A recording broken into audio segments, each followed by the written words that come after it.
home to Mount Fuji, the tallest mountain in Japan. And I tell you what, I have seen many pictures of Mount Fuji, but nothing compares to seeing it with your own eyes.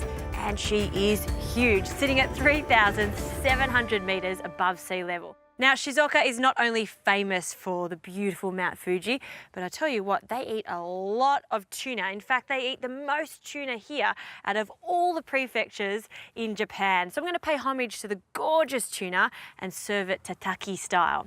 Now, I've been heating a flat plate, making sure it's really, really hot. And I've just got a little pool of oil here that I'll add to the center of my flat plate. Tataki is simply sealed steak-or tuna, so it's still very rare in the center. I brought my tuna out to room temperature, and look how gorgeous this is. This is a lean piece of bluefin tuna. I'm going to add it to my grill, and all I want to do is seal it for about 10 seconds on each side. So what you'll see is a gorgeous brown ring around the outside, and it'll be pink in the center. So it's nice and rare. When I cut into it, it's still going to taste like butter. So that's about 10 seconds. I'm going to turn it over. See how it just changes color? And we've got a thin line of brown. That's what we're looking for. So turning it again, and then flipping it. And then you can season it at this stage with a little bit of salt. And then the last side I'll flip. Now this is perfect served as is with a little bit of wasabi and soy, just very simply so you really taste the true flavor of the tuna. But I'm going to take it a little bit further by giving it a slight texture with some sesame seeds and wakame. Now I'm going to take this off and just pat the oil off the tuna with a little bit of paper towel. The reason I'm patting it dry is because I want to put a nice little coating of mayonnaise with wasabi. So in a bowl, combine some mayonnaise. They love mayonnaise in Japan. So good quality mayo, a few tablespoons, along with some fresh wasabi. If you can't find fresh wasabi, you can use the paste. It's got a really nice heat to it, just like horseradish. And then it can go in and then give that a mix. Now I'm going to brush this piece of tuna with the spicy mayonnaise and use a pastry brush because I don't want it to be soaking in the mayonnaise. I just want a thin amount of creamy mayonnaise over it, turning it. Now, on a separate board, sprinkle over lots of sesame seeds, wakame, which is the dried seaweed, and there's a little bit of bonito in there too.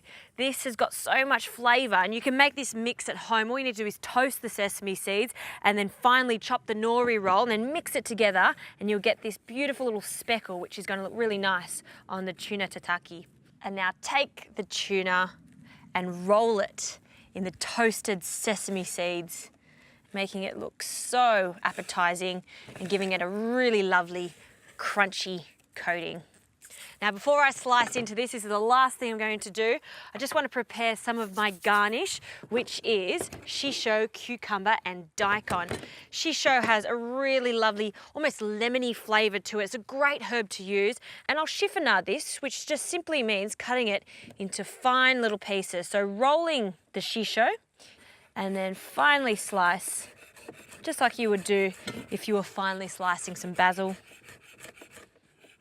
And then for the cucumber, finely slice into rounds, and this will go into the daikon salad. This is going to be a simple garnish, a really crunchy, fresh salad to go with the tuna. Really nice, clean flavors here.